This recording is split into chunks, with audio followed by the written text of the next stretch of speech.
کم کم از حرفایی که دور و برم میشنیدم متوجه شدم که انسی خانم مادر مارال و منیره و پسر بچه شیطون 7-8 ساله‌ای بود که دقایقی همبازی امیرعلی شده بود. و ظاهرا بعد از جاننه خانم اول این خونه انسی خانم بود که دست بر قضا نابینا بود. این که میدونستم مارال و منیر دختر خونده های اسفندیار هستن یه معمای عجیب و توی ذهنم شکل داده بود. کمی بعد دخترک کنارم معما رو حل کرد. وقتی پرسیدم ببخشید انسی خانم چه نسبتی با عروس یا داماد دارن؟ دوستای مهربونم، به کانال داستان‌های عاشقانه با سحر خوش اومدید. اگر تا اینجای داستان رو دوست داشتید ممنون میشم با لایک کردن و سابسکرایب کردن ما رو حمایت کنید و همینطور با زدن زنگوله کنار اون اولین نفری باشید که از داستان‌های منتشر شده کانال با خبر میشید. و حالا ادامه داستان. با تعجب گفت وا انسی خانم زن آقاست. چشمام به گرترین حالت ممکن رسید و پرسیدم آقا منظورتون آقای اسفندیار صفاریه؟ مادرش این بار با اخم و پشتش نازو کردن جواب داد ما اینجا یه آقا بیشتر نداریم، اونم آقامون اسفندیار خانه. تمام مدت توی اون مجلس نگاهم به زنی دوخته شده بود که ساکت و بی حرکت فقط یه گوشه نشسته بود و چشمایی بی فروغش به یه نقطه خیره مونده بود. درشت اندام بود. موهای خاکستریش کاملا کوتاه بود و یه پیراهن گلدار جلو دکمه دار تنش کرده بود. اما حتی کوچکترین آرایشی نداشت. عزت که وارد شد با اینکه توجه همه بر عروس و داماد بود، اما من فقط انسی یا به قول سایرین زن آقا رو نگاه می‌کردم. آروم منیره رو صدا زد. صداش خشن و بیروح بود. منیره سریع خودش رو رسوند و روبروی مادرش روی زانو نشست. دیدم که انسی دستش رو توی یقش برد و یه دسته اسکناس بیرون آورد و به منیر داد. بعد از یقش یه پاکت سیگار و فندک در آورد. با خودم فکر می‌کنم لباس زیرش چقدر جا داره که همه چیز اونجا جا داده. و همینطور به این فکر می‌کنم که چرا اونقدر باور من این زن به اسفندیار صفاری نمیاد. نه فقط این که سن و سالش خیلی بالاتر از اون بود. نه. از هر لحاظ دیگه‌ای هم نمیتونستم خودم رو قانع کنم که این زن اسفندیار باشه. مارال سریع براش زیر سیگاری آورد و اون در خلوت خودش مشغول کشیدن سیگار شد. مردونه کام میگرفت. با صدای جیغ شادی جمعیت نگاهم از انسی سمت عروس و داماد چرخید. مریم و عزت مشغول رقصیدن وسط مجلس بودن و منیره و مارال رو سرشون پول و نقط میریختن. جاننه هم زیر لب غر میزد. عزت با شادی تموم بابا کرم میرقصید و مریم شبیه رقاصه های قدیمی فیلم فارسی استاد دلبری بود. دامنش رو بالا گرفته بود و در حالی که چشم نازک میکرد با خواننده همخونی میکرد. برای عزت بوسه میفرستاد. با دستاش قلب درست میکرد و اونو به مردش هدیه میداد. لبخندی زدم و با خودم گفتم حق با عزت بود که اینطور شیفته این عروسک کوچیک شده بود. مریم خیلی زیبا نبود. چهرهش معمولی بود. اما از چند فرسخی هم مشخص بود که رگ خواب مردش رو خوب شناخته و بلده. چقدر بین من و زنای شبیه اون فرق بود. چقدر احساس بی‌سوادی و ناتوانی میکردم. بعد دوباره نگاهم سمت انسی رفت. زنی که 15 یا 20 سال از من بزرگتر بود. اما اونم مثل من با دنیای زنونه فاصله زیادی داشت. نمیدونم چرا حس کردم زن قوی و قابل ستایشیه. کمی که مجلس خلوت‌تر شد به رسم ادب بلند شدم و برای عرض تبریک به سمت عروس و داماد که حالا روی صندلی نشسته بودن رفتم. مریم با چند تا دختر جوان مشغول عکس گرفتن بود و اصلا حواسش به من نبود. عزت با دیدنم سریع بلند شد و با احترام و مهربونی خوش آمد گفت. بعد از تبریک آروم و کمی دلخور گفتم آقا عزت چرا به داییت نگفته بودی منو دعوت کردی؟ چرا به هم گفتی ایشون گفتن حتما بیام؟ یکم رنگش برید و دست و پاشو گم کرد و گفت والا خانم رئیس چی بگم؟ از بچگی تو گوشمه هر جا هرچی و آقا محکم کنه نشد نداره. ترسیدم نیایی و به کلاست اینجا اومدن نخوره. واسه همین اینطور گفتم. همین که خواستم جواب بدم یه آن متوجه شدم همه توجه مریم سمت ماست. لبخندی زدم و دستم و سمتش گرفتم. سلام عروس خوشگل. خیلی خیلی تبریک میگم. ابروهاش توی هم گره خورده بود و همونطور که عزت و چپ چپ نگاه میکرد با بی‌رغبتی به من دست داد و گفت به جا نمیارمتون. فقط منیر جون گفتن مهمون آقا هستید. مهری ما هستم. کارمند مؤسسه مالی که آقا اسفندیار اونجا حساب دارن. متوجه شدم با چشم و ابرو میخواد حرفی بزنه. سر که چرخوندم مارال و پشت سرم دیدم و فهمیدم که مریم هم میخواسته با اشاره چیزی به اون بفهمونه. رفتار مارال ملایم‌تر و دوستانه تر بود. اما خیلی با دقت صورت و سر تا پام رو هر لحظه نگاه میکرد و این کمی معذبم میکرد. عزت از مارال خواست حواسش به من باشه و ازم خوب پذیرایی کنه. دیدم که مریم با رنج و حالت تشر به پهلوی عزت زد. دلم نمیخواست بیشتر از این با عزت صحبت کنم. وقتی میدیدم همسرش از این هم صحبتی ناراحت میشه. مارال منو بالای مجلس راهنمایی کرد و خودشم یکم کنارم نشست. هنوز نگاه از من بر نداشته بود. مشغول حرف زدن شدیم. انصافا دختر خوش سر و زبونی بود و سری صمیمی شد باهم. مشغول صحبت بودیم که یه مرتبه مچمو گرفت و دستمو بالا آورد و با دقت به ساعتم نگاه کرد و پرسید: وای چقدر خوشگله، چند خریدی؟ منظورش ساعت معمولی بود که پارسال از کیش خریده بودم و فقط چون به لباس امشبم میومد به دستم بسته بودم. کلاً زیاد اهل ساعت و زیورالات نبودم.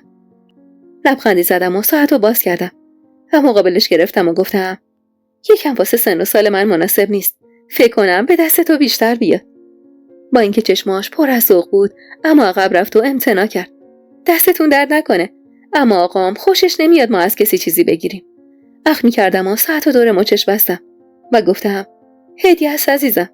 با ذوق ساعتو نگاه کرد و گفت: دوستش دارم، اما میشه بهم بگی چند خریدی که بگم آقام حساب کنه؟ با لبخند گفتم: باشه، قول میدم باهاش حساب کنم. و همون موقع نگاهم نگران سمت امیرعلی رفت که شدید سرگرم کشتی گرفتن با پسر بچه بود. مارال خندید و گفت: دلش شور نزنه. یاسر حواسش هست و بچه‌ی کوچیک‌تر از خودش وقتی کشتی میگیره بچه چیزیش نشه. بیشتر به پسر بچه دقت کردم. برعکس آزاد اصلا شبیه اسفندیار نبود و بیشتر شبیه مادرش بود. احساس کردم توی مجلس یه آشوب آروم شکل گرفته. همه در گوشه هم چیزی پچ پچ می‌کردن.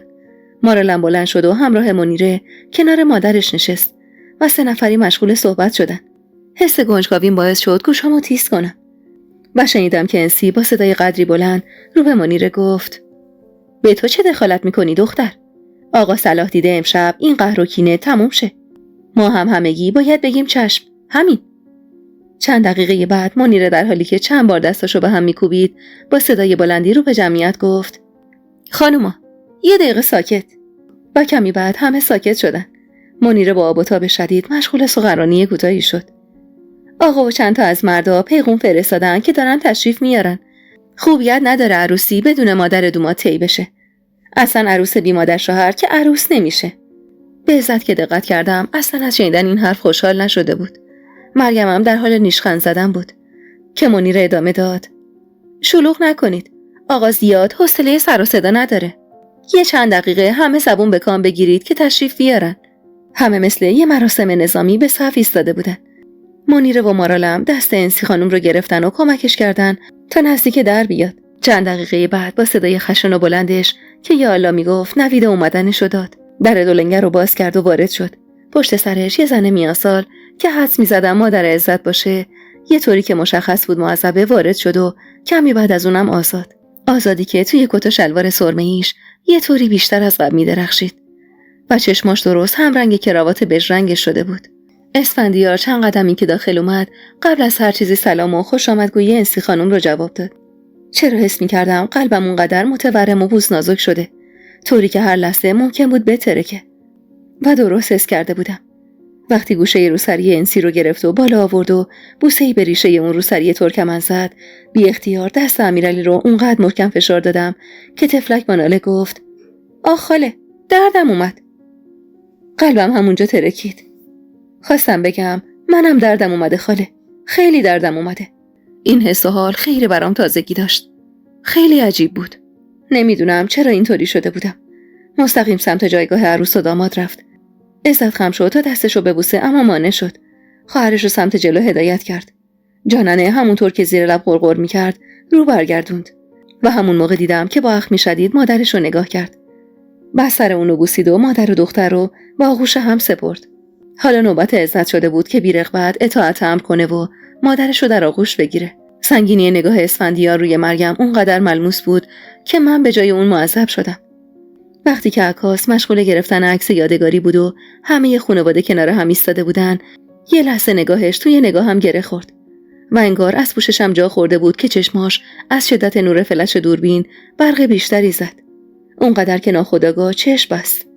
من از حس مسخره حسادتی که امشب توی وجودم زنده شده بود متنفر بودم. حواسش توی تمام لحظاتی که توی مجلس بود به انسی خانم بود و مدام به مارال و منیره متذکر میشد که مراقبش باشن. دلم میخواست کسی هم مراقب من باشه، ولو به قیمت نابینا شدن.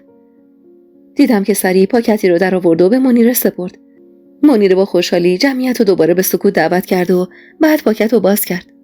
چکی رو مقابل جمع گرفت و با صدای بلند گفت: این هم هدیه آقا واسه عروس و دومادمون.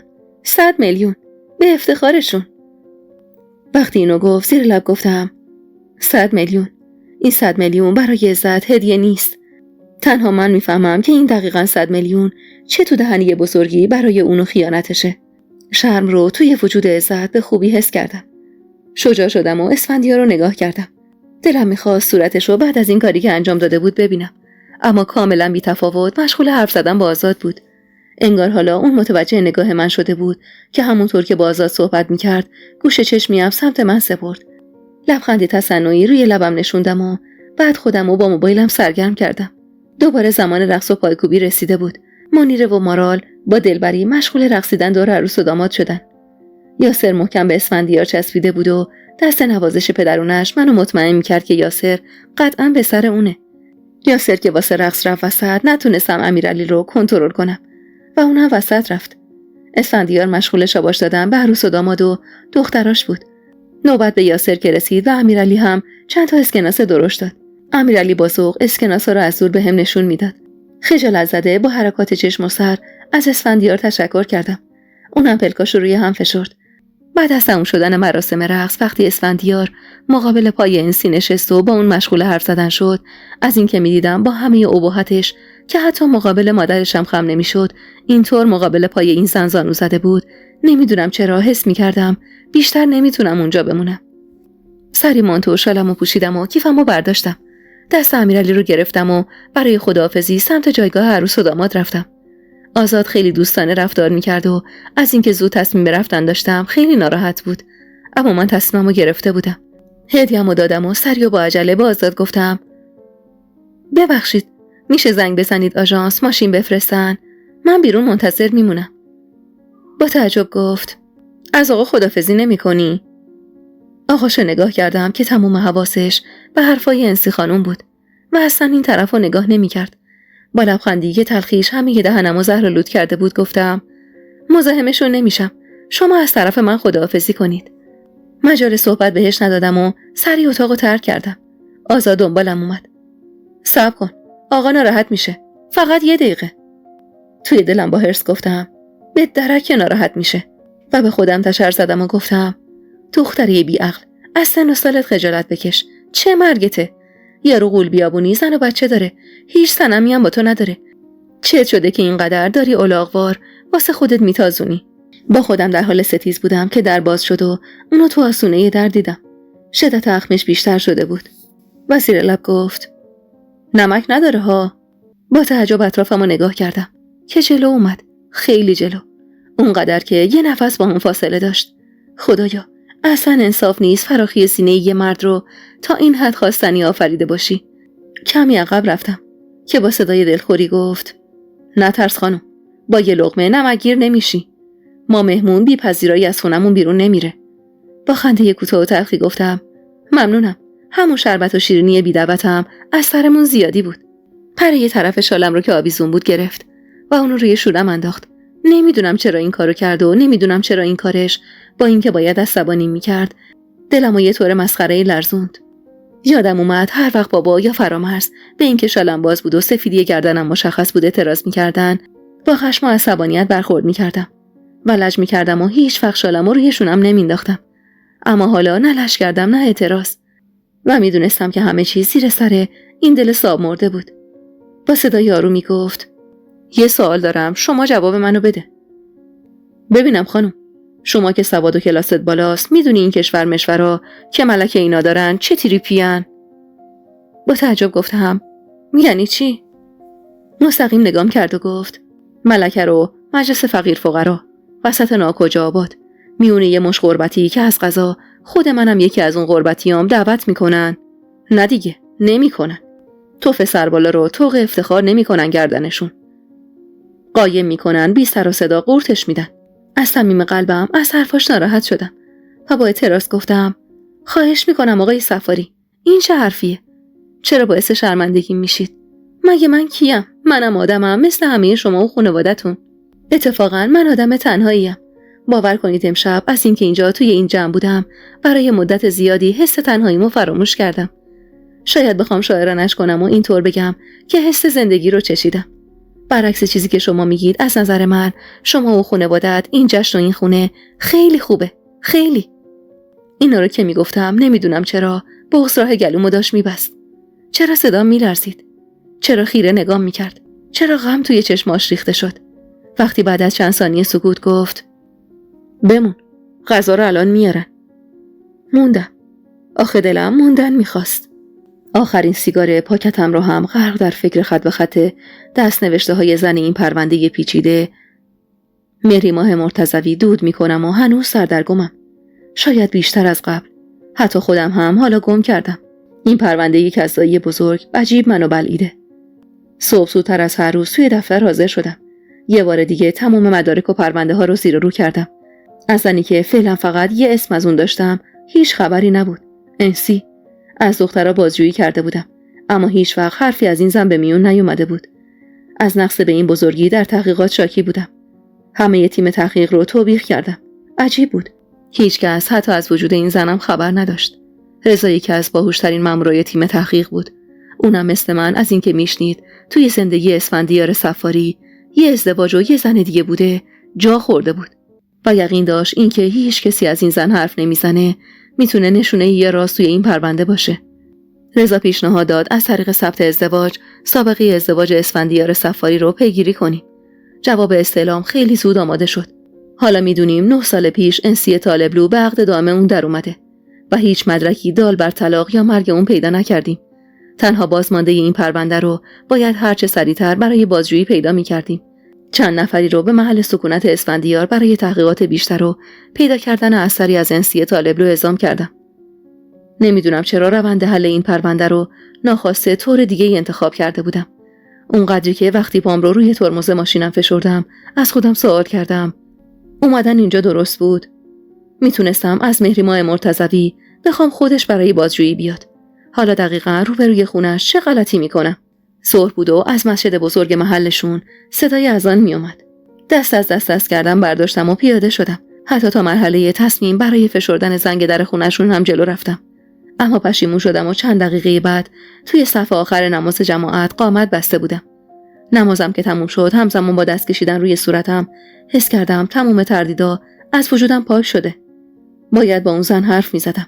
به طور ناخواسته با خوندن دست نوشته‌هاش شخصیتش برام محترم‌تر و شاید جالب‌تر شده بود. شاید شباهت کلامی و تفکریش به اصل بود که این حسو تو من به وجود آورده بود. با خارج شدنم از مسجد از اینکه اونو کنار خونش می‌دیدم جا خوردم. مشغول گذاشتن یک کالسکه توی اتومبیلش بود. اما موفق به انجام این کار نمی‌شد. سری جلو رفتم و سلام دادم و اجازه ندادم تعجبش رو بهم نشون بده. کمک کردم و کالسکه رو توی ماشین جا دادم. وقتی برگشتم من از اون بیشتر جا خوردم. پشت سرم نبود و توی راهرو آپارتمانش مشغول کمک به زنی نابینا بود که یه بچه حدوداً 1 ساله رو بغل داشت. دست زن رو گرفت و تا نزدیک ماشین هدایت کرد. توی صورت مهری ماه مرتضوی اصلا ردی از تعجب وجود نداشت. زن نابینا از کنارم که گذشت با یه صدای مصمم و قوی گفت سلام آقا. شک ندارم که اون انسی طالبلوه. با خودم فکر کردم این اسفندیار صفاری توی انتخاب زنای زندگیش انگار تنها معیارش قدرت بوده و بس. بعد با خودم فکر کردم این زن نابینا چقدر سریع حضور منو متوجه شد. وقتی که زن سوار شد مهری ماه مرتضوی بعد از بستن در اتومبیل به سمتم اومد و گفت اون دفتر رو کامل بخونی جناب بازپرس. توی لحظه حس کردم اینقدر ناتوان و بی‌عرضم که باید همین حالا در برابر اقتدار این زن خودم رو دار بزنم. اون بدون هیچ سوالی بدون جواب دادن به سوالامو لحظه‌ای درنگ سوار شد و روند و دور شد. تنها کاری که از دستم برمی اومد این بود که بیسیمو بردارم و از تیم تحقیقات اعزامی بخوام سری برگردن اداره و خودمم به دفترم پناه ببرم و هرچه سریعتر به توصیه‌اش عمل کنم و نوشته‌هاشو کامل بخونم. همین کارو هم کردم. حالا توی دفتر کارمم. دفتر مهری ماه جلوی رومه. بازش کردم. با اینکه سفره شام رو داخل چیدن و سنا توی اتاق و مردا تو اتاق دیگه مشغول سور و ساعت شام بودن، اما نمیدونم چرا تصمیم بر این شد که از من همراه آزاد توی ایوون پذیرایی بشه. رو لبه ایوون نشسته بودیم. همراه شام از همصحبتی با اون لذت می‌بردم. واقعا نمیدونستم این پسر تحصیل کرده با این طور تفکرات روشنفکرانه‌ای اینجا چی کار می‌کرد. از حرفاش فهمیدم که برای چند مقاله دانشگاهیش به چند کشور سفر کرده. با اینکه غرق در صحبت‌های آزاد بودم، اما افکارم شبیه پسر بچه‌ای شده بود که سر کلاس درس نشسته و یه مرتبه به یاد بادبادکش از کلاس فرار میکنه. بادبادکی که نخش اصلا دست من نبود و اصلا نمیدونستم حالا کجاست. سفره رو که جمع کردن دیدم که اون از قسمت مردونه خارج شد. چقدر با یه ساعت پیش فرق داشت. توی چشماش خون افتاده بود و کمی بی‌تعادل راه میرفت.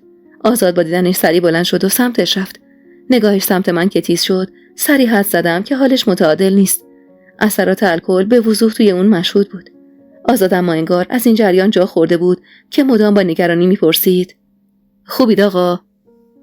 واسه کمک به اون توی راه رفتن تلاش میکرد. اما اسفندیار ممانعت کرد و در حالی که سیگاری آتیش میزد به سمت حوض بزرگ وسط حیاط رفت و گفت: پسر، خودت خانومو برسون. به کسی نسپار. از اینکه باید میرفتم و به من فرصت خداحافظی نداده بود، حال عجیبی داشتم. انگار حالمو خونده بود که برگشت و با چشمای سرخش مختصر اما نافذ نگام کرد و گفت: عزت زیاد آبجی، مفتخر کردی تشریف آوردی. من از این جمله خوشحال نشدم. اون رو برگردوند و شنیدم که آزاد با نگرانی به یکی از مردا گفت: چی شد؟ آقام چرا اینقدر خورده؟ سابقه نداشته. اونم توی مجلسی که میزبان باشه این کارو بکنه. و مرد جواب داد: امشب جای شام فقط عرق خورده. گمونم یکی اعصابشو بد مگسی کرده. خدا بهمون رحم کنه آزاد خان. نمیدونم چرا توی دلم ناله کردم: خدایا به دل احمق منم رحم کن. امیرعلی به محض اینکه سرش روی شونم گذاشت توی ماشین خوابش برد. آزاد در حال روندن چند ثانیه با مهربونی و لبخند نگاش کرد و گفت: آخ که دلم لک زده واسه خواب بچگی. همین یه جمله ساده و کوتاهش به طور عجیبی منو هم به بچگیام برد. به اون زمانی که زمستونا هنوز ساعت 9 شب نشده بود، من کنار بخاری طرح کلبه سالن پذیرایی خونمون چنان به خواب عمیقی فرو میرفتم که انگار هرگز متولد نشده بودم. حق با آزاد بود. دل منم واسه خواب بچگیام لک زده بود و اونقدر این لک بزرگ بود که دل بیچارم خفه خون گرفته بود. دلی که توی این سن و سال حتی به خودش اجازه نمیداد گاهی جوونی و جاهلی رو تجربه کنه. و چقدر عاقل بودن درد با پرستیژیه. موسیقی آرومی که در حال پخش بود با حال امشبم عجیب همخونی داشت. این کشمکش وحشی درونم رو باید چیزی یا کسی تسلا میبخشید. شاید هم صحبتی با اون میتونست منو قدری از حال و روز امشبم که اصلا برام قابل تحمل نبود دور کنه. واسه همین ادامه جمله‌اش رو اینطور تمام کردم: هرچی بزرگتر شدیم انگار زندگی کوچیک‌تر شد آزاد خان. یه وقتایی فکر میکنم زندگی مثل یه تیکه پارچه است. وقتی کوچیکیم اندازمونه، بزرگمونم هست. اما وقتی بزرگ میشیم اونقدر اون یه تیکه پارچه واسمون کوچیک میشه که از هر طرفی بکشیم از یه ور دیگه کم میاد. سر تایید تکون داد و گفت: دقیقاً همینطوره. با اینکه بچگی سختی داشتم، با اینکه خیلی چیزا که باید میبود واسم نبود، حتی حداقل حق‌ها رو هم نداشتم، اما درد و درمون دست خودمون بود. با صدای تلفنش حرفاش نیمه گارمون. از جملات کوتاه و منقطعش متوجه شدم در حال شنیدن خبریه. وقتی صورتش توی هم رفت فهمیدم که اون خبر قطعا خبر خوبی نیست. نفس عمیقی کشیدم و پرسیدم: خوبید؟ با افسوس صداقت سر تکون داد و گفت: نه متاسفانه. نگاه منتظر و نگرانم باعث شد که بیشتر توضیح بده. حال آقام خوب نیست. بدون هیچ فکر و درنگی پرسیدم: چشون شده؟ یکم، یعنی چطور بگم، معده‌شون اذیت میشه وقتی الکل میخورن. با حرص گفتم: خب مگه مجبوره نخوره؟ از صراحت جمله مشخص بود که اصلا خوشش نیومده. سری گفت: ما برای آقام حکمی تعیین نمی کنیم. حکم خدا آقاست.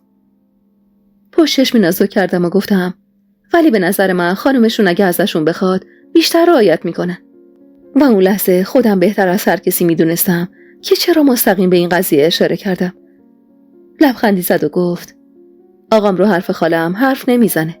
اما خب این جمله که حکم خدا آقاست رو از بچگی خود خالم توی گوشمون کرده. با تعجب پرسیدم: انسیه خانم خاله واقعیته؟ به نشونه مثبت سر تکون داد و این معمای لعنتی با هر جواب به جای اینکه آسون بشه پیچیده تر میشد. زیر لب گفتم: خدا حفظشون کنه. آهی کشید و گفت: به قول آقام خدا انسی رو واسه همه طایفمون حفظ کنه. چقدر از خودم متنفرم که با شنیدن یه جمله زیبا از زبون یه مرد در وصف همسرش اینقدر بدبخت و شاکی و حسود میشم و اینقدر حقیر که با خودم میگم مگه اون زن چی داره اصلا؟ اما سری به خودم نهیب زدم و گفتم مهریما، داشته های هر کس توی صندوق خونه قلبشه. تا لایق باز شدن این صندوق نباشی نمیتونی در مورد داشته های آدم قضاوت کنی. میونه همین احساس و افکارم بالاخره به خونه رسیدیم. اما من یقین داشتم دیگه هیچ وقت اون مهری ماه سابق نمیشم. انگار اون مهری ماهی که قلبش رو به روی هر مردی بسته بود منو رها کرده بود و رفته بود. بغض کردم و در حالی که شالم آویزون میکردم دست به گوشه شالم کشیدم. بی اختیار همون نقطه رو بوییدم. ردی از بوی سیگار و عطرش مخلوط شده با هم به تمام سلولام رسوخ کرد و من چقدر دلم از این مخدر میخواست. سر زدم به همون یه تیکه از شالم و گفتم تو چت شده مهریما؟ چرا اینطور شدی؟ امیدوارم هیچ وقت پشیمون نشی. امیدوارم. چند روزیه شبیه بچه‌ای بیقراری شدم که اسرا توی خونه حبس شده و از پشت میله‌های پنجره بازی بچه‌های کوچه رو با حسرت نگاه میکنه. جایی شنیده بودم هر وقت میخواید از شر افکار توی مغزتون رها بشید توی سرتون آواز بخونید. اما کاش کسی چاره‌ای برای قلبم داشت. کاش خدا اینقدر ظالمانه قلب و مغز رو دو عضو جدا از هم خلق نمی‌کرد. کاش وظیفه پمپاژ خون هم با مغز بود. کاش دوست داشتنم وظیفه مغز بود. یا نه، اصلا مغزو میونه قفسه سینمون قرار میداد. این خیلی بیرحمانه است. وقتی که چشم به مغز نزدیکتره بیشتر با قلب همکاری میکنه و این خیلی خائنانه است که گوش و بینیم با قلب علیه مغز دست به یکی کرده باشد. مثلا مغز بیچاره مدام بگه مهریما خانم، تو از بوی سیگار متنفری. تو هر بار به فرامرز و بابا برای اینکه بیرون از خونه سیگار بکشن تذکر میدی. تو از مردی که بوی سیگار بده بدت میاد. تو اصلا نمیتونی و اجازه نداری به مردی که زن داره فکر کنی. احمق، اصلا زن و بوی سیگار بکنار. اون غول اصلا قابل فکر کردنه. یه آدم چاله میدونی با 1000 تا تتو و جای بخیه. با اون حرف زدن و سبک زندگی مهریما به خودت بیا و فقط کافیه چند دقیقه‌ای قلبت بخواد و حکم کنه که دوباره بری سراغ شالتو گوشه اونو مثل پیراهن یوسف یعقوبوار بو بکشی. اون وقت دست و پا و بقیه اعضای بدنت هم به گردن قلبت میپیوندن و مغز بیچاره یه شیء از خورده مغلوب باقی میمونه. چند روزیه از سر کار زودتر به خونه میام. دلم میخواد بیشتر حرف بزنم و کمتر فکر کنم. از تنهایی میترسم. اما کنار مامان این ترسم التیام بخشیده میشه. مشغول آبکش کردن سبزیای تازه توی سینکه. دلم میخواست مثل قبل‌تر که کم سن بودم روی کابینت 4 زانو بشینم و تماشاش کنم و مامان برام یه چایی بریزه و همراه بیسکویت کنارم بذاره. بعد همونطور که کار میکنه از هر دری برام حرف بزنه. اما بی اختیار وقتی به دستش خیره میشم که حالا بر اثر بالا رفتن سن رگاش بیرون زده و لکای کوچیک قهوه‌ای روی اون ظاهر شده بغضم میگیره. این که قدشم کوتاه‌تر شده و به فرضیه گذشته کاراشو نمیتونه انجام بده. این که ساکت‌تر شده. همه اینا در کنار هم باعث میشه اشک از چشمم جاری بشه. کنارش رفتم و محکم بغلش کردم. دستاش خیس بود و حسابی از این کارم تعجب کرده بود. آخه همیشه به هم میگفت مهریما باید مرد میشدی. مثل عمه ها قدی. چون من مثل مهسا بلد نبودم مدام بگم دور سرت بگردم قربونت بشم فدات بشم. چون من مثل فرامرز بلد نبودم محبتم رو زمانی خرج کنم که به چیزی نیازمندم. و من امروز نیازمند مادرم بودم. نیازمند آغوشش. نیازمند امنیتی که توی آغوشش بهم دست میداد. حتی وقتی که گفت وا جنی شدی دختر، یهو چرا همچین میکنی؟ من تنگتر در آغوشش گرفتم. اشکام رو که دید نگران گفت مهریما مادر چیزی شده؟ میترسونی؟ شیر آبو بست و بعد با دامنش دستاشو خوش کرد. موهامو از صورتم کنار زد و شروع کرد نوازش کردنم. جرأت پیدا کردم. دستشو گرفتم و اونو بردم لبه یه پله کوچیک آشپزخونه. کنار هم نشستیم. عمیق نگاش کردم. یه مرتبه نگاهش رو ازم گرفت و مشغول مرتب کردن ریشه‌های فرش سالن پذیرایی که تا لبه همون پله اومده بود شد. حس کردم اون هم مثل من از حرف زدن فرار میکنه. دستشو گرفتم و گفتم مامان تو هنوز با من قهری؟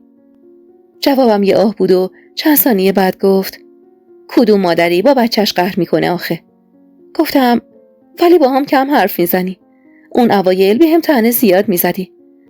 بعضی وقتا هم نگاه سنگین میشه. سرشو تکون داد و بغضی توی صداش نشست و گفت مشکل منه دختر، تو گناهی نداری. گفتم چه مشکلی آخه؟ این که من همه اون چیزایی که نداشتم و نشدم رو میخوام تو داشته باشی و بشی مادر. این که دختر بزرگم با یه بچه برگشت و تنها دلخوشیم شوهر کردن توه. این که فرامرز فقط فکر خودشه و من همیشه فکر میکردم اگه از یک کدوم از بچه‌هام خیر ببینم تویی مادرم، دست خودم نیست. وقتی فکر میکنم جفا به سرنوشت خودت جفتک زدی جگرم خون میشه، نگران میشم. سنت داره میره بالا و یه ذره فکر شوهر کردن نیستی. دستشو نوازش کردم و با پست گفتم میفهممت مامان جان، بهت حق میدم. با اینکه مادر نیستم اما میتونم درکت کنم. لطفاً منو ببخش. نتونستم. تلاش کردم اما نشد به خدا. اون یارو بدجوری توی ذوق و روحم میزد. هر کاری کردم نشد. مامان، من زن کامران میشدم چند سال دیگه مثل مهسا برمیگشتم همینجا. حالا نوبت اون بود. دستمو محکم‌تر فشار داد و گفت ولش کن دختر، تموم شد رفت. شاید قسمت نبود. باید ببینی رو پیشونیت چی نوشته. نمیدونم چرا با این حرف مادرم گره بغضم شکافته شد. سرم روی پاش گذاشتم و گفتم حالم بده مامان. نوازشم کرد و با ناراحتی گفت بهم بگو چته عزیز دلم. گفتم تحت قارید اصلا لوس شدم بلد نیست مامان، اما قلبم خیلی لوس شده، خیلی احمق شده. با خودم توی جنگم مامان، دعا کن واسم. از این برزخ مسخره متنفرم. خم شد و سرمو بوسید و گفت دعا میکنم خدا واسط یه نشونه بفرسته که تکلیف این قلب لوست روشن بشه. بیون گریه هام لبخندی زدم.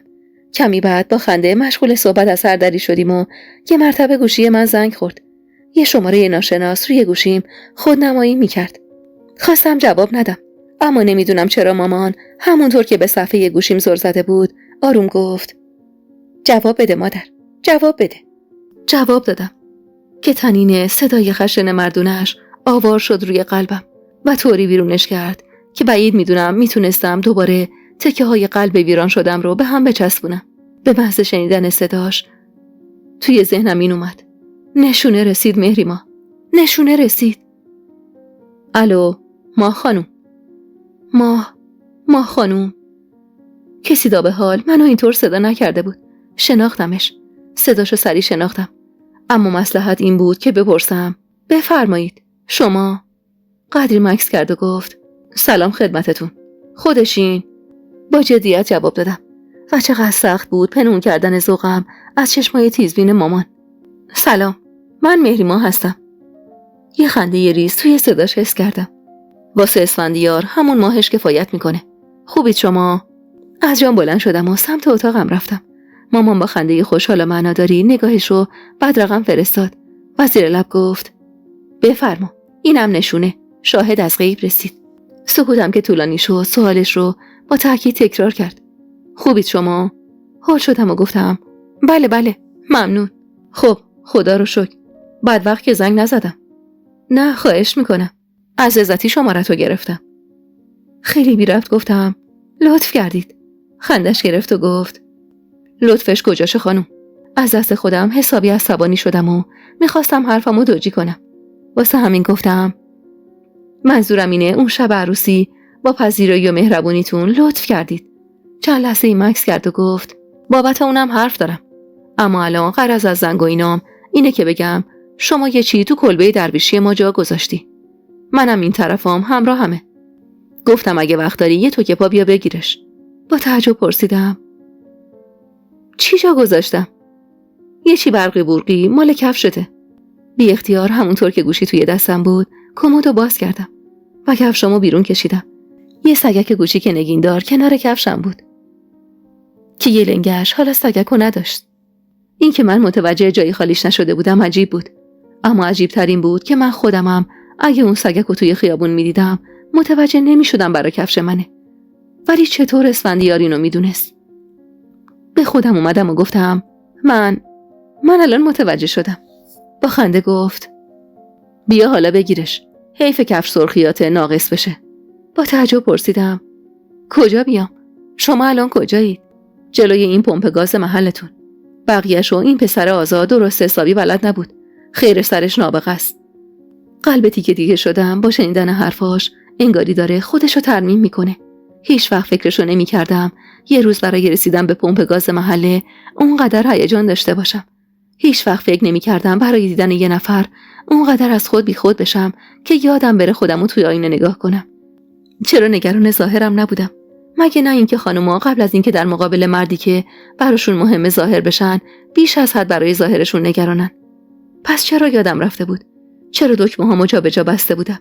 چرا همین شال ساده مشکی پشت در اتاقمو سرم کشیدم و سری بیرون اومدم؟ نمیدونم. شاید نمیخواستم ثانیه‌ها رو حروم کنم برای گشتن توی کمدم، برای آراسته شدن. در حال درست بستن دکمه‌هام بودم که تلفنم دوباره زنگ خورد. با یه لبخند نورسته جواب دادم. الو. صدای مردونش با یه لحن بامزه و کودکانه‌ای توی سرم پیچید که میگفت میگم علفاشم بد نیستا. با تعجب گفتم جان. کمی مکث کرد و با یه آرامش خاصی توی صداش گفت سلامت باشه. چی؟ علفا؟ خندید و گفت جانت رو میگم خانم. علفا که زیر پای من سبز شده. قدمام قدری سوز شد. حالم خوب بود. یه طور عجیب و جدیدی خوب بود. آروم گفتم من نزدیکم. شما دقیقاً کجایی؟ انگار اون یه قسمت کوچیک از زمین تبدیل به یه اقیانوس بیرحم شده بود که با ما سر لج پیدا کرده بود تا همدیگر رو پیدا نکنیم. هرچی نشونی میداد موفق نمیشدم پیداش کنم. آخر سر گفت میگم ما خانم. خب هی شما بچرخی من بچرخم سرمون گیج میره. یه جا وایسا من خودم پیدات میکنم. یه مرتبه با ذوق گفتم آهان چرا از اول به فکرم نرسید؟ شما لوکیشن بزن من پیدات میکنم. خیلی با مزه گفت چیشن؟ لوکیشن. موقعیتتون رو با گوشیتون واسم بفرستید. با خنده گفت وایسا سر جات خودم لوکیشن رو یافت میزنم. کمتر از 1 دقیقه گذشته بود که با صدای بوقش متوجه اومدنش شدم. جلوی پام ترمز کرد و پیاده شد. با ذوق قبل از سلام گفتم ای وای چه زود. چطور پیدام کردین؟ همونطور که با خنده شیرین چشماش بهم زل زده بود گفت لوکیشن زدم. با تعجب پرسیدم چطوری؟ بینیشو کمی جمع کرد و گفت بو کشیدم. با حق گفتم اینجا فقط بوی دود میادا. خندید و بعد یه گوشی کوچیک کهنه زشت از جیبش بیرون آورد و سمتم گرفت و گفت آخه من با این چطور از این قرتی بازی‌ها که میگی بکنم؟ دلم ضعف رفت برای اون هیبت عظیم مردونه و اباحتش که با گوشی کوچیکش هیچ هماهنگی نداشت. سمتش رفتم. گوشی رو با لبخند گرفتم و گفتم وای از اینا. پشت گوشی رو که دیدم بیشتر لبخند زدم. یه نقاشی بچگونه زشت از یه سیب گاز زده با ماژیک روی اون خودنمایی میکرد. با قهقه گفت کار یاسریمونه.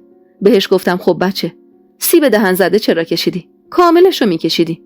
حالا هر دومون کنار هم به ماشین اون تکیه زدیم و فارغ از دنیا غرق شدیم توی یه سری دیالوگای ساده که میتونست هر لحظه منو توی خودش ذوب کنه.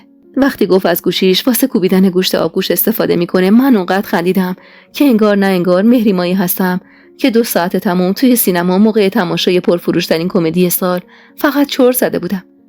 و بعد با خودم فکر کرده بودم مردم چقدر الکی خوشن که اینقدر راحت به چند تا دیالوگ مسخره میخندن. و وقتی با همون گوشی کوچیک کهنه‌اش با ذوق کودکانه مشغول بازی کرم میشم هیجانم درست شبیه زمانی میشه که بابا تازه برامون آتاری خریده بود و من و مهسا و فرامرز بی وقفه بازی میکردیم. اسفندیار ماهرتر بود و مرحله‌های بیشتری رو پیش میرفت.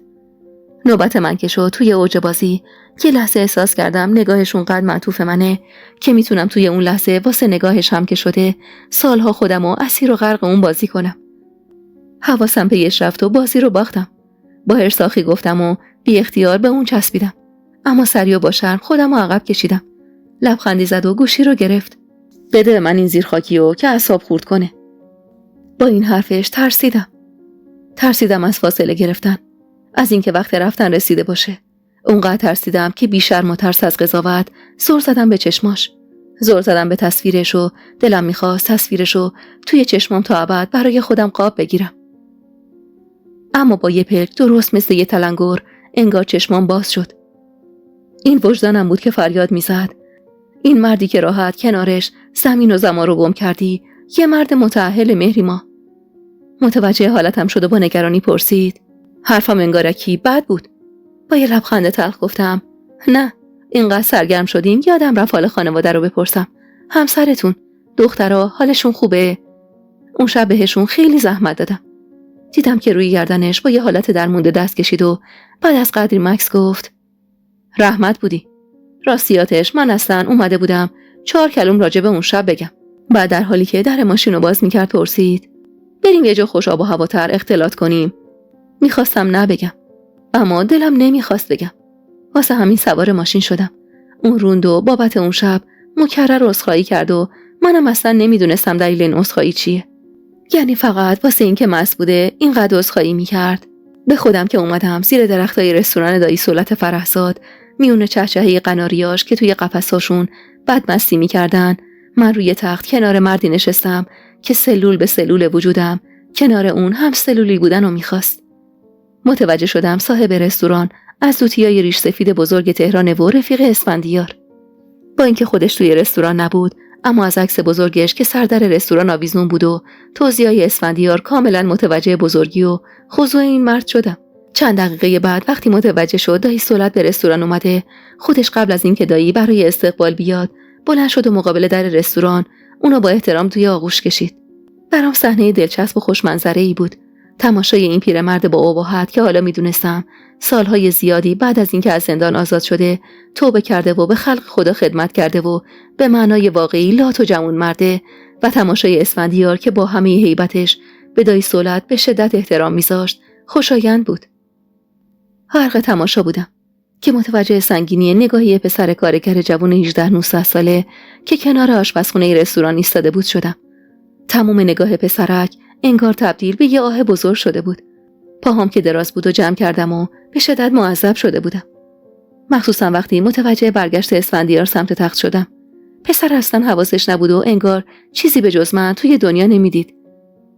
با اینو اسفندیار خوب فهمید که سمتش رفت. ترسیدم. خواستم بلند شم و جلو برم و مانع هر اتفاقی بشم. اما وقتی دیدم اسفندیار به شونه پسر زد و گفت سید جواد، 2 سیب نعنا مشتی واسه ما ردیف میکنی؟ تخت نمره 5. پسرک با وحشت به اسفندیار نگاه کرد. کمی عقب رفت و با لکنت شدید گفت سلام آقا. من نمیدونستم شما اینجا تشریف آوردین. اسفندیار با اخم گفت گمون کنم باید چششالتو ببریم بدیم دکتر عمل کنه. یه سرویس اساسی میخواد. پسرک با ترس گفت قلیون رو میارم آقا. اسفندیار سری تکون داد و پسرک توی کسری از ثانیه محو شد. اسفندیار پوفی کشید و سمت تخت برگشت و رو به روم نشست. متوجه نگاهش به مچ پام شدم. مسیر نگاهش رو عوض کرد و گفت والا یادمه ما که بچه بودیم یکی شلوار این مدلکی کوتاه میپوشید، میگفتنش تنبونه داشت کوچیکش رو اشتباه تنش کرده. اخمی کردم و گفتم نکنه پاهای منم عمل لازم داره. در جوابم فقط اخم کوچیکی کرد. با خودم فکر کردم اسفندیار اونقدر هم ترسناک نیست و گاهی اونقدر لطیفه که در مقابل یه جوونی که دوچار لکنت شده قدرت و جبروتش رو تنها با یه تلنگر کوچیک نشون میده. توی برزخ دوراهی گیر کردم که زیر زبونم ثانیه‌ای چون عسل شیرین میشه و ثانیه‌ای بعد زهر و تلخ و سیاه مثل چشمای انسی. زنی که من کنار شوهرش از شیرینی بودنش مشعوف میشم.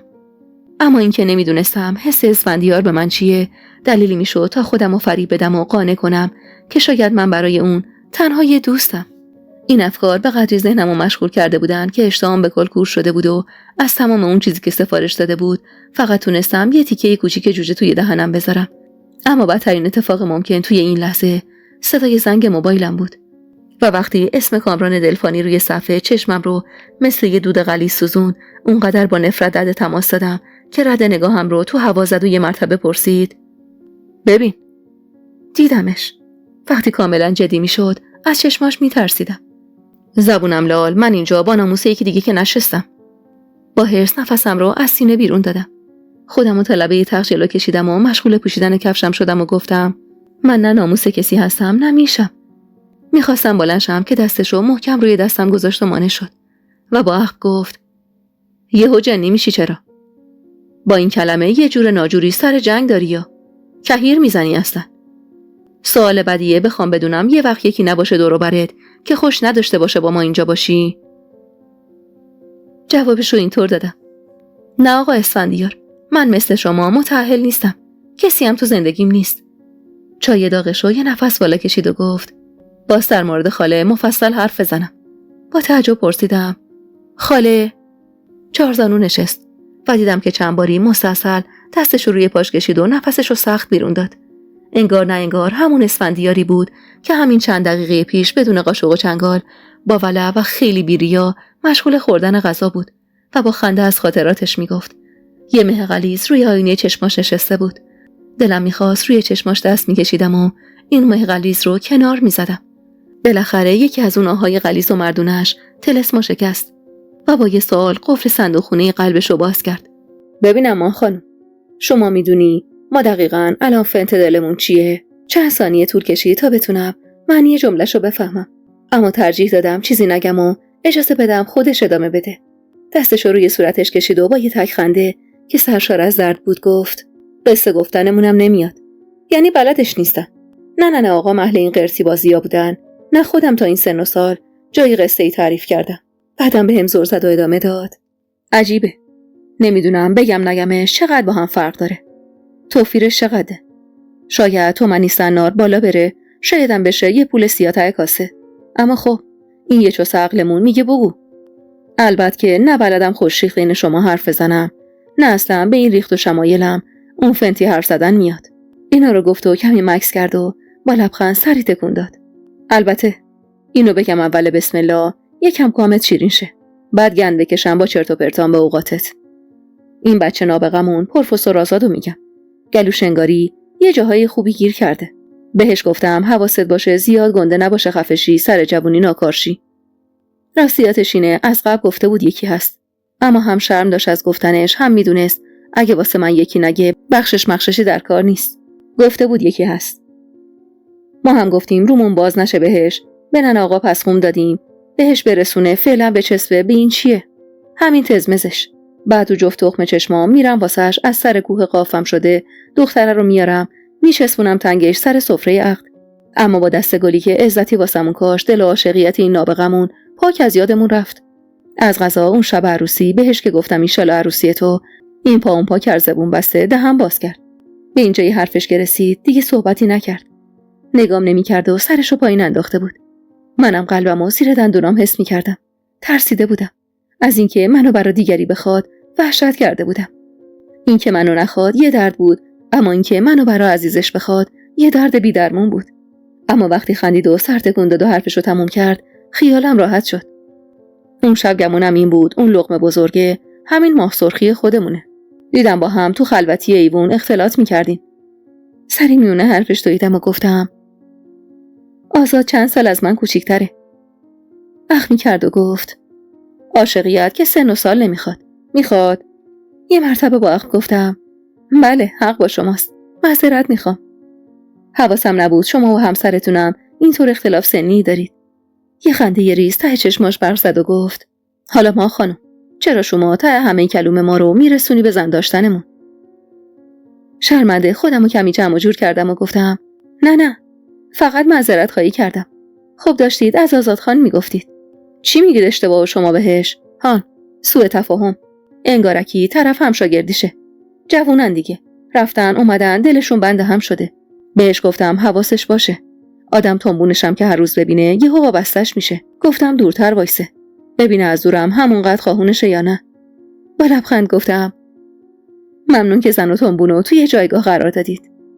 چشماشو قدی گشاد کرد و با دندوناش لب پایینشو گاز گرفت و گفت شما چرا هی غلط کلامی از ما میگیری؟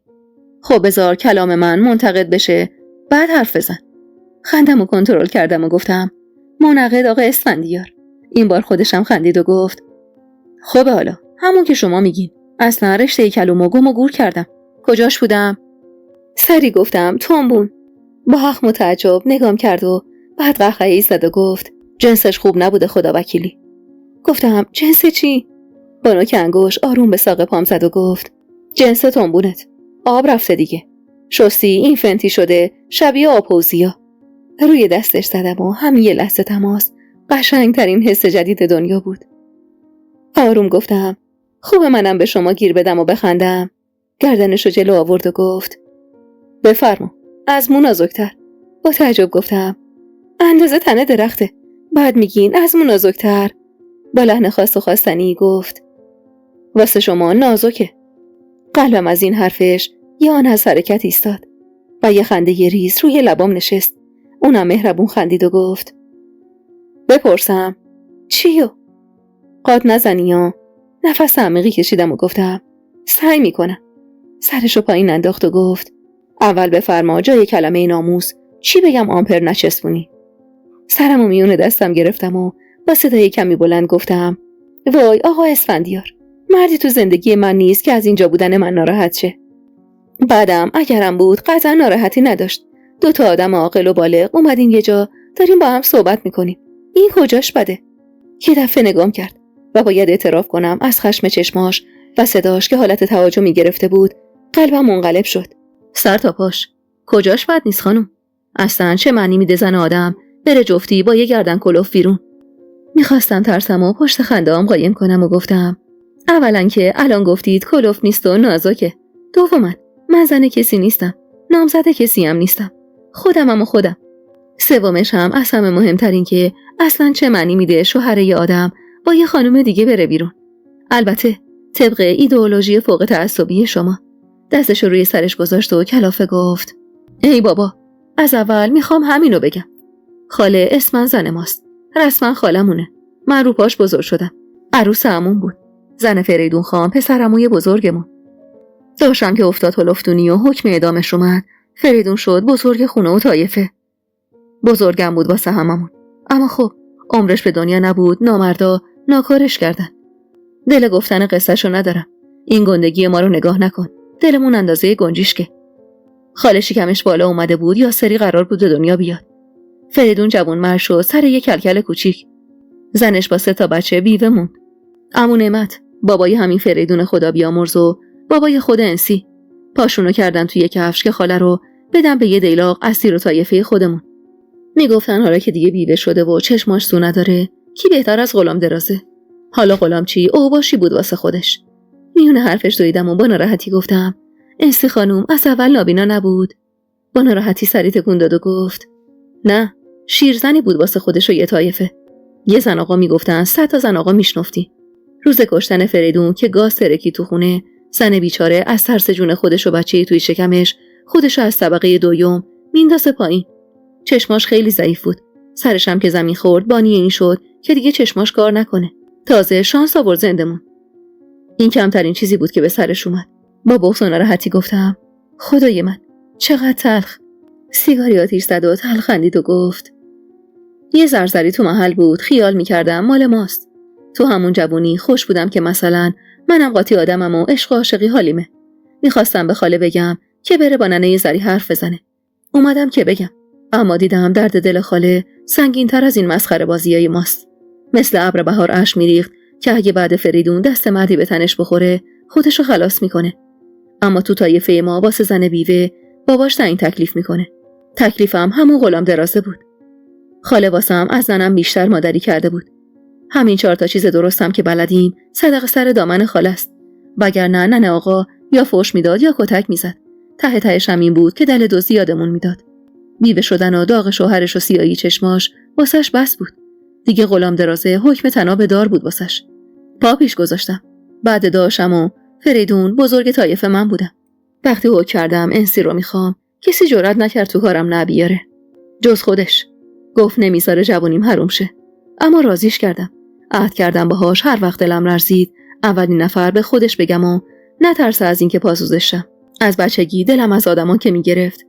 یا دنیا واسم قد قفس تنگ میشد، یا دلم یه چی میخواست و نمیشد. سرمو میذاشتم رو پاش، همچی دست میکشید رو سرم که همه درد عالم یادم میرفت. تهشم میگفت خاله تو برو جلو، غمت نباشه، از هیچی نترس، تو اسفندیاری، منم میشم دیوار پشتت. دیشب سرمو گذاشتم رو پاش. به اینجا که رسید دوباره مکس کرد و بعد از جیبش سگک کفش منو بیرون آورد و مقابلم گرفت و گفت امانتیت. سگکو نگاه کردم و گفتم فکر نکنم دیگه بشه به کفش وصل شه، آخه شکسته. دستشو مشت کرد و گفت دمت گرم. با غم و تعجب پرسیدم چرا؟ سگکو توی جیبش گذاشت و گفت خاله گفت اگه پسش نگرفت حالت خوب باشه. چند روزی میشه که نوشتن رو بدون تصمیم قبلی کنار گذاشتم. نمیدونم چرا. شاید واسه اینکه نمیخوام قلبمو کالبد شکافی کنم. میترسم از اینکه با قلم روی کاغذ اعتراف کنم به احساسی که در من شکل گرفته. نمیدونم چرا همه چیز به طور عجیبی عادی شروع شد. اما عادی پیشروی نکرد. من وسط یه معرکه گیر کردم. از جدی شدن رابطه‌ام با مردی که علاوه بر ظاهرش، منش و حرفاشم عجیب و ترسناکه، میترسم. اما در عین حال بیشتری واهمم که وهمی شبیه یه ابر سیاه دردآلوده اینه که من این مردو از دست بدم و نداشته باشمش. گیر کردم بین داشتن و نداشتنش. اصلا اهل پیام عاشقونه رد و بدل کردن نیست. اگه بخوام با خودم رو راست باشم، اصلا هنوز هیچ حرف عاشقانه‌ای ازش نشیدم. اونقدر که گاهی با خودم فکر میکنم امکانش هست که من به تنهایی گرفتار این حس شده باشم. اما تو همون تماسای کوتاهش با همون صدای خشنش یه مرتبه وقتی ما خانوم صدام میکنه احساس میکنم که چقدر خانوم شدن رو دوست دارم. با اینکه تو این مدت هنوز درخواست ملاقاتی ازم نکرده، اما نمیدونم چرا هر وقت سراغ کمدم میرم ناخودآگاه از خودم میپرسم قد کدوم یکی از شلوارم بلندتره. معمولا منتظر میمونم تا خودش با من تماس بگیره. اما امروز دقیقاً توی اوج ساعت کاری، وقتی از شدت گردن دردی که حاصل از چند ساعت کار با کامپیوتر به شدت کلافه بودم، حضور نابهنگام کامران دلفانی مهر تأییدی بر دلتنگیام شد و با خودم فکر کردم چقدر بی‌رحم میتونم باشم وقتی چاره درد این دل تنگ بیچاره رو میدونم و کاری نمیکنم. به نسترن گفتم که چند دقیقه حواسش به سیستم من باشه و خیلی سریع از مؤسسه بیرون رفتم. سنگینی نگاه کامران رو هم پشت سرم حس کردم. اما بی اهمیت توی پیاده رو مقابل مؤسسه روی پله آتلیه کنار مؤسسه نشستم و شماره اسفندیار رو گرفتم. توقع داشتم خیلی زود جوابمو بده. اما بعد از چند تا بوق وقتی صدای خستش توی گوشم پیچید، تمام اون توقعاتی که داشتم رو فراموش کردم. و با ذوق کودکانه‌ای گفتم امروز کارم خیلی زیاد بود، اما یهو یادتون افتادم. گفتم تماس بگیرم. طعم لبخندو توی صداش چشیدم. درست مثل مزه کردن شراب چند ساله که رسم و رسوم خودشو داره و باید اونو قبل از فرو بردن توی معده چند ثانیه باش توی دهن مزه کرد. منم صدای لبخندشو توی جام قلبم ریختم و مزهش کردم. به قول گفتنی پس شما هم دلتون یه نمور تنگ شدن بلده. 20 تا خندیدم و جدی جواب دادم. خوبید؟ کمی برای جواب دادن مکث کرد. شاید میخواست صادقانه ترین جوابو بهم بده. داریم خوب میشیم. حکم واجبه که صدای شما رو بشنویم خوب شیم. گفتم این که لطف شما و حکم واجبتونه. اما میشه بپرسم چرا خوب نبودید که حالا دارید خوب میشید؟ نه که غریبه باشی و نخوام بگم. اما همینقدر بهت بگم که نگفتنش بعض گفتنشه. گفتنشم توفیری نداره واسه علاجش. گفتم اما اینطوری من دارم نگران میشم. دوباره مکث کرد و بعد از چند لحظه با صدا و کلامی که کاملا معصومانه بود پرسید واسه ما نگران میشی؟ خندم گرفت و گفتم آقا اسفندیار، شما هر بار میگید ما، من احساس میکنم چند نفرید. همراه با خنده کوتاهی گفت چند کیلویی؟ با تعجب گفتم از اون سوالاستا از خانوما سن و وزنو که نمیپرسن. حالا این یکیو مرحمت کن بگو. میونه خنده هم گفتم چون شمایی میگم 65 که 7 هم اضافه است، به کسی نگو. با جدیت گفت چی اضافه است؟ یه چارتی که استخونه که اسکریم عنایت کرده یه پوست کشیده روش. کجاش اضافه است که ما ندیدیم؟ با حرص و خنده بی اختیار گفتم اسفندیار. مکث کرد و یقین داشتم که این مکثش و جملات بعد از مکثش یه روز بالاخره به قول خودش دمار از روزگارم در میاره. جون اسفندیار. قلبم با شنیدن این کلمه از زبون اون میخواست از سینم بیرون بزنه. اونقدر محکم میکوبید که صداش توی سرم پیچیده بود. دلم میخواست میتونستم همین الان احساس درونمو براش توضیح بدم. اما لعنت به نگرانی، لعنت به احتیاط که من میگم آدم محتاط گاهی بیشتر از آدم معتاد زجر میکشه. احتیاط سم همه خوشیای دنیاست. احتیاط سر لج داره با حال خوب آدما. احتیاط میگه آروم بگیرم و جدی بگم. واسمو چرا پرسیدی؟ عرضم به خدمت مبارکت که پرسیدی چرا من میگم ما. خواستم همچین قشنگ با رسم شکل ملتفتت کنم که من واسه زیر 100 کیلوه. دیگه بالای 100 کیلو خوبیت نداره بگی من. باید بگی ما. میگیر لپ منظورمو؟ با خنده پوفی کشیدم و گفتم به خدا یه روز یه دایره المعارف باید به اسم شما ثبت کرد. با یه لحن با مزه‌ای گفت بابا ما خانم، ما سواد مواد نداریم. شما هم میخوای ما رو بذاری وسط دایره المعارفات؟ صفر میشم، خیت میشم. دقایق طولانی گذشته و آفتابم کمجون شده، اما من همونطور روی پله ها نشستم و از هر دری با اسفندیار حرف میزنم و حالا دیگه حس میکنم آشناترین فرد همه زندگیمه و من بدون دونستن گذشته و نسب و حرفه و پیشش تمام زیر و بم وجودشو میشناسم. حس میکنم تمام کوچه پس کوچه های روحشو مثل کف دستم میشناسم. چقدر همه چیز عجیب بود وقتی پرسید هنوز نشستی رو پله کنج دیفال؟ اصلا به خاطر نمی آوردم در طول این تماس 2 ساعته به اون گفته باشم دقیقاً کجا هستم. با خنده گفتم آره، از کجا میدونی؟ البته باید کم کم برگردم مؤسسه. خیلی دیر شده. نظرا 100 بار اومده پشت خطم. قبلش میشه یه گردنی بتابونی، یه نظر به بدبخت بیچاره های این ور خیابون بندازی. آخ لبخندش، لبخند این غول گنده خشن چقدر جذاب و لطیف و کودکانه بود. چقدر نیومدن این لبخند به ابهتش خواستنیش میکرد. شیشه ماشینشو پایین کشید و آرام در گوشیش گفت میای؟ این گاو گنده پیشونیش بد جور سفیده. پیادشم تابلو اعلانات میشم. شما قدم رنجه کن، بیا. اصلا باورم نمیشد تو این ساعتهایی که داشتیم با هم حرف میزدیم خودش رو رسونده بود به در مؤسسه و من این همه مدت از بودنش غافل بودم. وقتی سوار ماشینش شدم آهنگای دهه 50 و 60 برام خیلی جذاب بود. دلم میخواست بیشتر به عمقشون دقت کنم. کنار یه پارک بلال زغالی میخوردیم و حالا من راحت از تفاوت و اختلاف و مشاجرم با خواهر و برادرم میگفتم و اون با دقت گوش میداد. اصلا نمیدونستم چرا دلم اینقدر گله و شکایت میخواست و از صمیم قلب احساس میکردم که اون شنواترین گوش دنیا واسه منه. حالا اونم دیگه از نگرانیاش میگفت. از اختلاف قدیمیش با برادرای همسر عزت میگفت و من نمیتونستم خندم رو کنترل کنم وقتی با حرص میگفت ببین ما خانم، اصلا تو مخیله و مخجتم نمیگنجه این مریم کوچولچی چقدر وزه است. یه جور پیچیده لابلای خون زندگیمون که میترسم بعد گند زدن به مخ عزتی زندگیمون هم گندمال کنه. با خنده گفتم وزه چیه دیگه؟ فوشه؟ اخمش محو شد و ریز خندید و گفت نه، وزه داریم تا وزه.